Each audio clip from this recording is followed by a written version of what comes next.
Olá, tudo bem?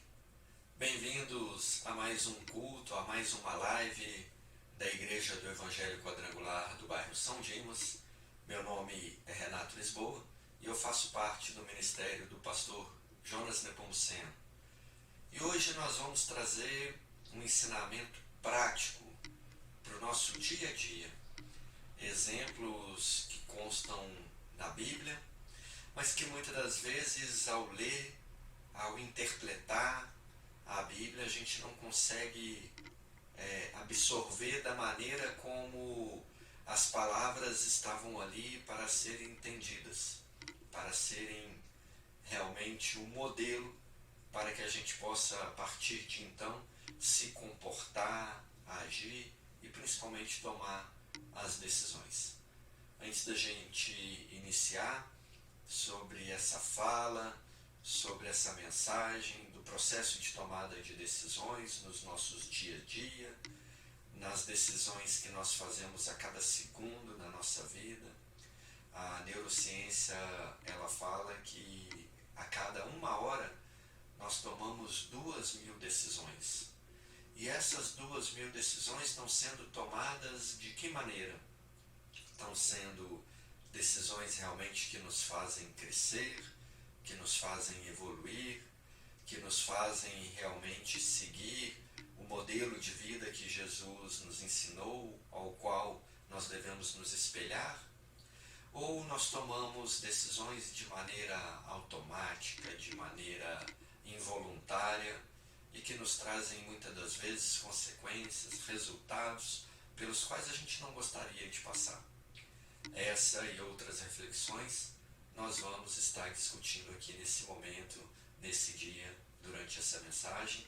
E eu peço que você fique com o coração aberto, com a mente aberta, para que possa receber, assim como eu espero receber muito nesse momento. Vamos orar? Pai Celestial, nos colocamos aqui agora, neste momento, na Tua presença, Senhor, com os corações e mentes abertas, para que possamos receber a mensagem, os ensinamentos do Senhor, diretamente do Teu trono. Para que possamos, Senhor, em nome de Jesus, aprendermos a maneira correta de comportar, a maneira correta de tomar as decisões, para que possamos passar pelos obstáculos dessa vida, pelas situações, eliminarmos os conflitos e possamos seguir em busca e no caminho que o Senhor quer que nós sigamos e em busca do relacionamento do propósito eterno com o Senhor. Pedimos, Senhor, que o Senhor nos abençoe nesse momento com uma palavra que venha realmente nos alimentar, uma palavra que venha nos fortalecer, para que possamos, após essa palavra, sairmos mais vivos, mais conscientes e pessoas melhores, para que possamos, a partir de então, tomar melhores decisões, fazermos melhores escolhas e, a partir daí, buscarmos os resultados na vida que o Senhor quer que a gente busque, em nome de Jesus. Amém. Agora, irmãos, eu quero que você abra Tiago, capítulo 1, verso de número 5.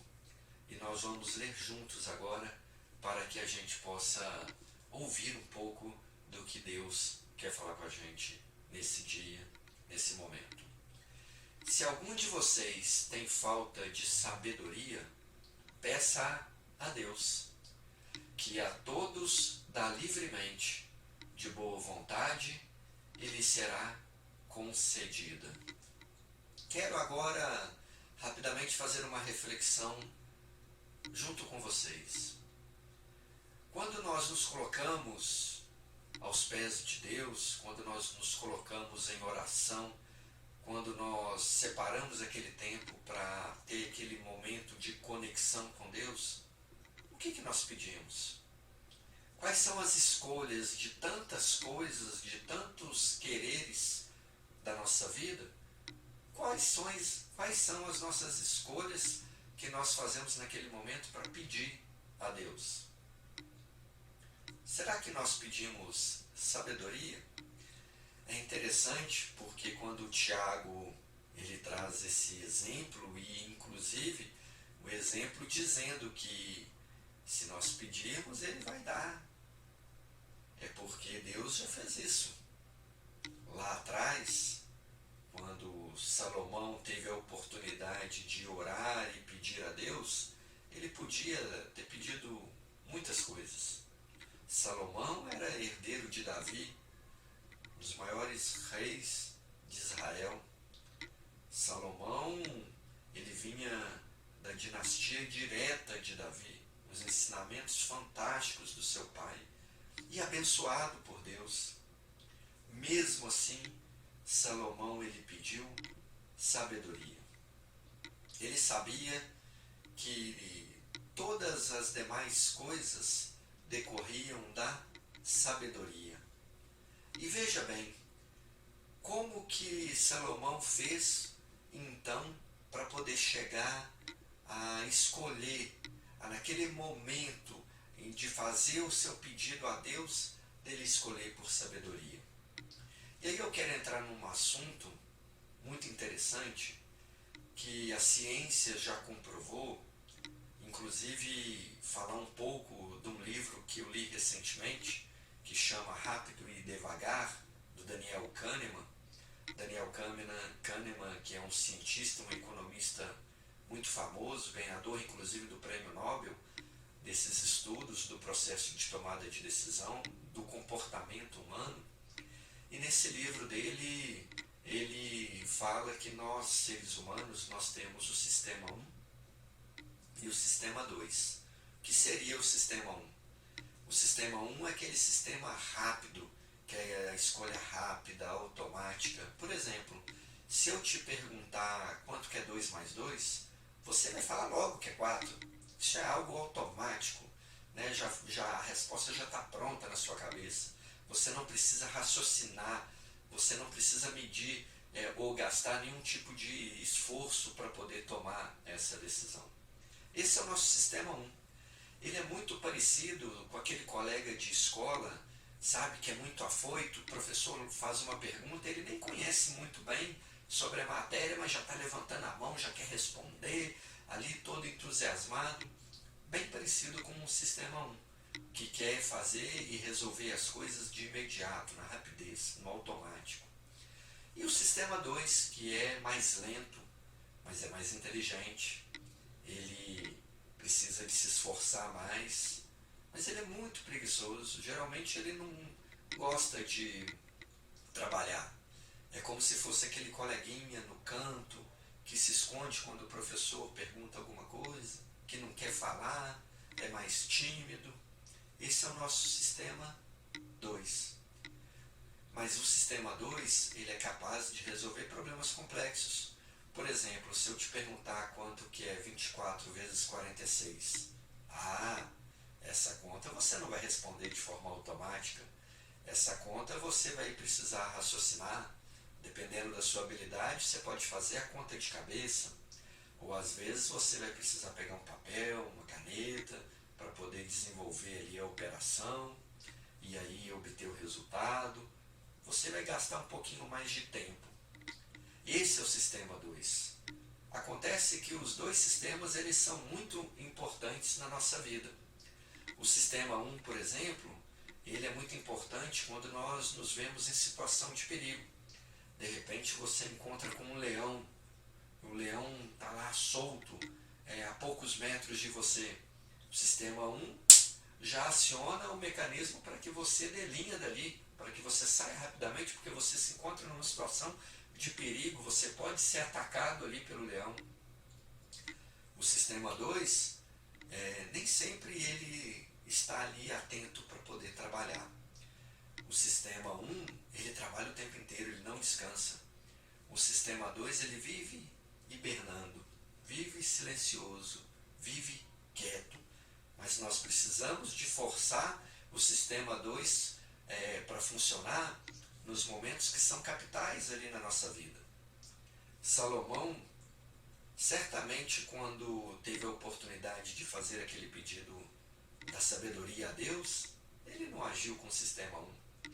Talvez o sistema 1 dele quisesse coisas imediatas, coisas que lhe dariam ali um prazer momentâneo. coisas que poderiam agradá-lo ali no aqui e agora que ele estava vivendo naquele momento, mas que muitas das vezes poderiam trazer uma consequência ruim. Então ele provavelmente utilizou o sistema 2 para pensar, para raciocinar. O que poderia dar a ele a capacidade de ter prazer, mas com mais tempo, que pudesse ser algo mais duradouro, que pudesse trazer a ele resultado de muitas coisas de forma mais prolongada. E aí, na hora que ele foi colocando os prós, os contras, raciocinando, analisando, ele chegou à conclusão que a melhor pedida seria por sabedoria. Olha que interessante. Quando nós pensamos em sabedoria, sabedoria é a base de tudo e tudo decorre da sabedoria.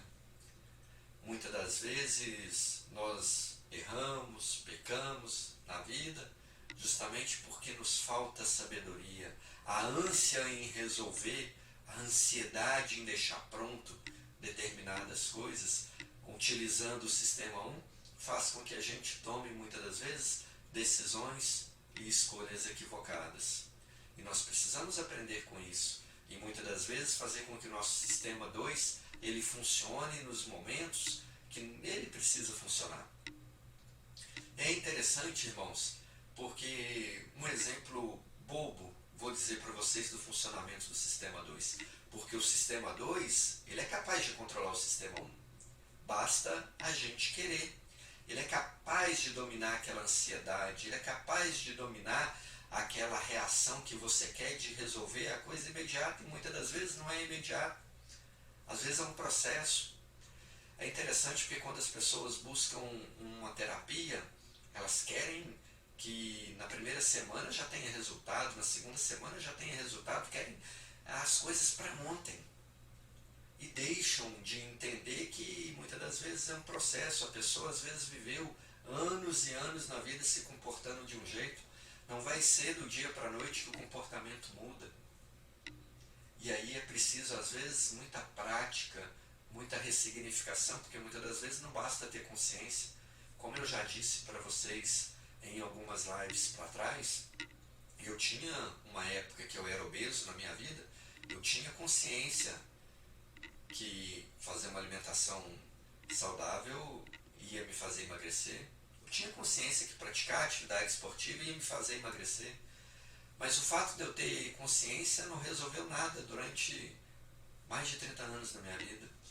E eu vivi obeso, com os problemas decorrentes daquele processo de tomada de decisão. Só que, o que mudou na minha vida? Quando eu pus o sistema 2 para funcionar. E a partir dali, eu fazer atividade física não vai me dar prazer no momento, mas vai prolongar a minha disposição, vai me dar mais saúde, vai me trazer mais ânimo, eu vou ter momentos de prazer, eu vou ter longevidade. Comer uma alimentação saudável, principalmente salada, que é algo que eu não gosto, não vai me trazer ali aquele prazer momentâneo que às vezes uma pizza traz, que às vezes um hambúrguer traz. Mas a alimentação saudável vai nutrir o meu corpo com aquilo que ele precisa. Não vai encher o meu corpo com lixo desnecessário, com toxinas que vão atrapalhar muitas das vezes as funções químicas e biológicas que o corpo precisa. Não vai haver acúmulo de gordura, porque eu não vou fazer ingestão de gordura. E aquilo ao longo prazo vai me trazer muito mais prazer, muito mais benefício, vai me trazer disposição. Então, quando as pessoas às vezes perguntam, nossa, Renato, não sei como é que você consegue. Eu consigo porque eu ponho o sistema 2 para funcionar. Quer um exemplo melhor de como que nós podemos pôr o sistema 2 para funcionar? Imagine que de repente você escuta um som. Geralmente você já é levado direto a olhar em direção da onde está vindo aquele som. Não é? Você já escutou uma sirene, por exemplo. Você vai olhar em direção da onde está vindo aquela sirene. Você já até sabe, deve ser um carro de polícia, ou uma ambulância, ou os bombeiros. Mas mesmo assim você é levado a olhar. Por quê? O sistema 1. Ele quer que você olhe, que você identifique aquele barulho que está acontecendo. se nós pormos o sistema 2 para funcionar, nós podemos controlar esse impulso de olhar em direção ao som. Você escuta o som, mas você fica ali paralisado, né? Você não sente ali a necessidade de olhar para o som, porque na realidade você sabe, pode ser ou os bombeiros, pode ser ou a polícia, pode ser ou a ambulância, mas independente do que seja, não afeta nada você. Então é importante, irmãos, que vocês passem a ter consciência do quanto que é importante valorizar o sistema 2 e o quanto que é importante fazer com que o sistema 2 ele funcione para que ele seja realmente o responsável por trazer soluções realmente que vão trazer os resultados que a gente espera. Vamos ler Provérbios 15, o verso de número 22. Os planos fracassam por falta de conselho, mas são bem-sucedidos quando há muito conselheiros. Olha que interessante. Muitas das vezes o sistema 1 nos traz a impressão de que nós sabemos tudo. Às vezes você já tem ali uma certa experiência, às vezes você estudou aquela matéria, às vezes você fez a disciplina, você fez a faculdade e você às vezes se sente ali capaz de resolver qualquer tipo de situação. O fato de você ter essa qualificação ou até mesmo trazer esse conhecimento não te desmerece em momento nenhum o fato de você procurar conselhos, de você se aconselhar, de você procurar pessoas mais experientes, pessoas que já estão ali um tempo naquele mercado ou desenvolvendo aquele tipo de negócio ou projeto que você quer fazer. Porque essas pessoas vão muitas das vezes te colocar pontos de vistas que o sistema 1 muitas das vezes não faz você enxergar. E esses pontos de vistas vão ser fundamentais para na hora que você colocar o seu sistema 2 para funcionar e ele poder analisar e construir de uma maneira melhor os seus projetos, a sua decisão seja mais assertiva. Então controle o impulso de ser rápido, de devolver as coisas de maneira rápida, de muitas das vezes mostrar rapidez, porque junto com o conhecimento você quer mostrar rapidez de algo que você tem certeza que você conhece. Jesus, em todo o seu ministério, ele vivia conectado com Deus. Deus era o mentor de Jesus. E é interessante porque muitas das vezes quando Jesus era questionado sobre algo que ele fazia, ele falava, olha, eu não estou fazendo nada aqui por mim, eu estou fazendo simplesmente aquilo que o Pai mandou eu fazer. E o Pai mandava ele fazer, mas o Pai o instruía, o Pai o aconselhava, o Pai o apoiava, o Pai o incentivava. Você tem mentores na sua vida, aos quais você se aconselha, aos quais você procura para tomar as melhores decisões? E que tipo de mentores você tem? Às vezes você tem um mentor que é na área espiritual e é muito importante ter mentores na área espiritual. Às vezes é o pastor, às vezes é um líder, às vezes é alguém já com uma caminhada longa no Evangelho. São pessoas com uma sabedoria imensa que vão saber te aconselhar da melhor maneira de como agir espiritualmente. Mas às vezes a decisão, o conselho é necessário, é numa determinada área específica, de pouco conhecimento daquele mentor. E aí é necessário o quê? Procurar um especialista, procurar uma pessoa, para que junto da orientação espiritual você tenha também ali os conselhos de quem entende realmente do assunto.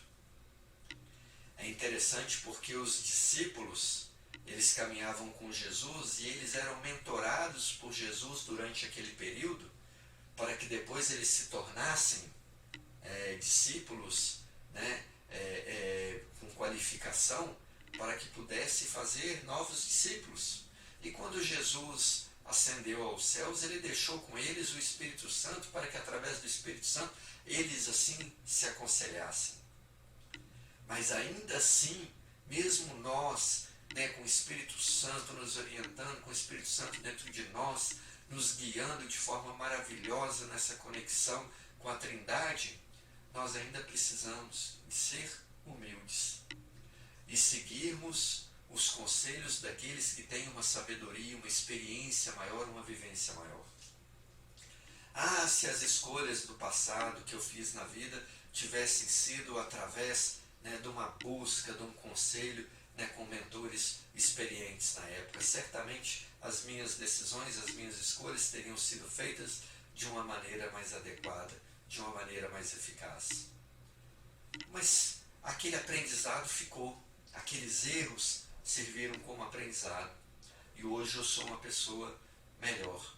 E com certeza amanhã eu serei melhor do que eu sou hoje. É essa busca que nós devemos fazer na nossa vida.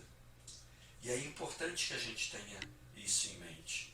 Mas que principalmente a gente busque fazer com que o Sistema 2 nos ajude na instrução, no planejamento, na decisão daquilo que é importante a utilização dele.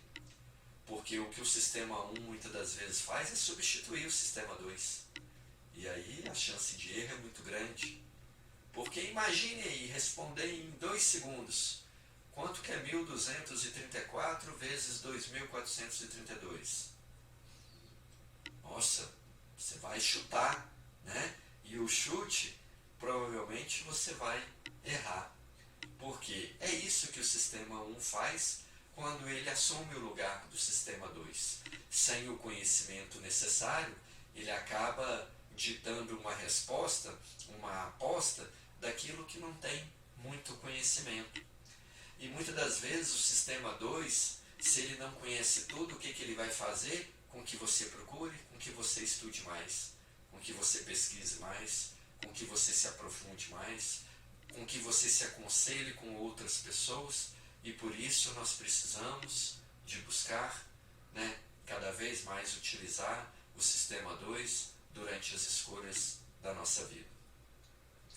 Abra em Provérbios 19, 21. Lá, a sabedoria de Salomão foi muito mais profunda, quando ele disse que muitos são os planos no coração do homem, mas o que prevalece é o propósito do Senhor. O que eu quero dizer aqui, irmãos, é que mesmo utilizando o Sistema 2, é que mesmo sendo mentorado por especialistas, por pessoas experientes, capazes realmente de aconselhar de uma maneira extraordinária, o nosso futuro, só Deus. O nosso futuro está nas mãos de Deus. E isso é uma maneira em que a gente pode descansar. Porque muitas das vezes, mesmo com planejamento, mesmo com uma ação de decisão, né, bem aplicada, efetiva, né, uma ação comportamental bem feita, às vezes as situações ainda não vão sair conforme os nossos planos. E está tudo bem assim. E vivemos tudo bem. É isso que Deus quer que a gente faça ao longo da nossa vida, ao longo da nossa trajetória. Porque assim que fizermos a nossa parte, acima de tudo, o futuro pertence ao Senhor. E é essa a mensagem que eu queria deixar para você nesse dia, para que você reflita e a partir de então, não saia tomando decisões de uma maneira atabalhoada, de uma maneira, né, em que sempre o Sistema 1 vai tomar o lugar do Sistema 2 para poder entregar, às vezes, uma decisão de uma maneira rápida. É preciso parar e pensar. E lembre-se do exemplo de Jesus. Quando os fariseus chegaram com uma mulher adúltera para que pudessem colocar Jesus ali numa situação de conflito, questionando a ele que a mulher adúltera tinha sido pegada em flagrante e ela tinha agido, se comportado contra a lei de Moisés, e a lei de Moisés mandava matar a mulher a pedradas. O que Jesus já achava que tinha que fazer? Jesus estava ali numa situação de conflito.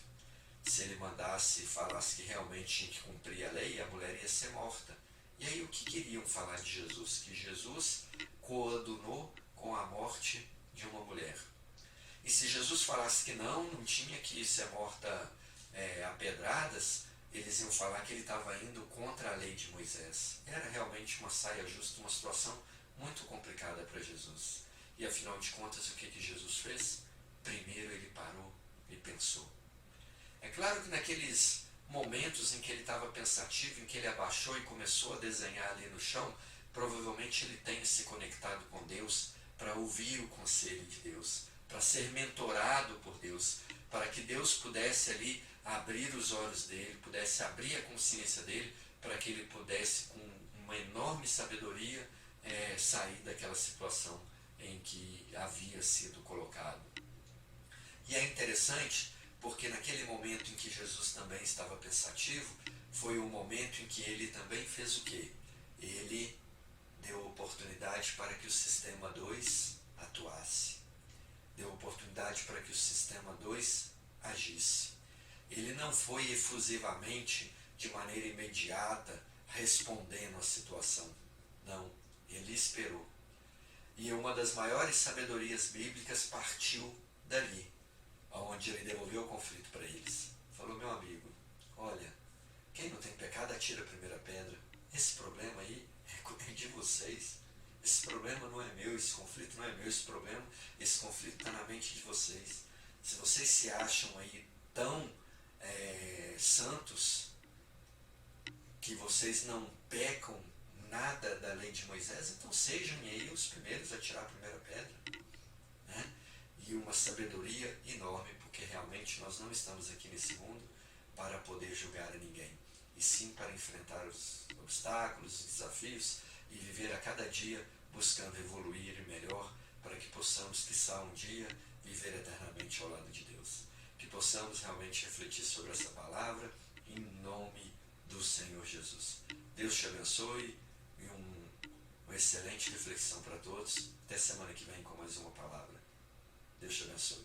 Até mais. Tchau.